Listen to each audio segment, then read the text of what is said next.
Shalom, warriors, and welcome to the Daily Warfare Drop with Raphael, Rabbi. Today's theme is victory with mercy, power under God's rule. And scriptures are coming to you from 2 Samuel chapter 8 to 9 and 1 Chronicles chapter 18. Warriors, today's reading shows us something rare and powerful. Victory that doesn't ruin the heart. In these scriptures, David is winning on every side. Battles are being fought. Enemies are defeated. Territory is secured. And scripture keeps repeating the reason. The Lord gave David victory wherever he went. Warriors, that matters. David's success wasn't just skill. It was God's hand. And this is where many people fall short. Not when life is hard, but when life gets easier. When doors open and things start working, it's easy to lean on your own strength, your plans, or your position, instead of staying close to God. Then, in 2 Samuel chapter 9, changes the whole tone.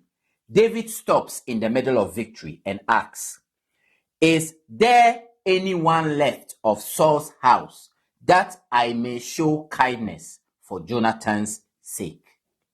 That is real authority. David remembers covenant when he has nothing to gain. Mephibosheth is brought in, broken, hiding, expecting rejection. Instead, David restores his land and seats him at the king's table.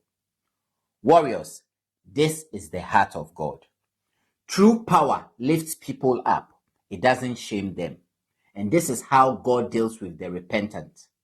He doesn't call you back to humiliate you. He calls you back to restore you. As a former British Army medic, I learned that real leadership shows after battle how you treat the wounded, not just how you beat the enemy. And as a father, I've learned the same at home. Strength without mercy creates fear, not stability. Here is today's warfare truth. God gives victory, but he watches the heart after victory. Power under God's rule produces mercy, stability, and legacy. If God has given you progress, stay humble and stay aligned. If you feel forgotten, God has not forgotten you.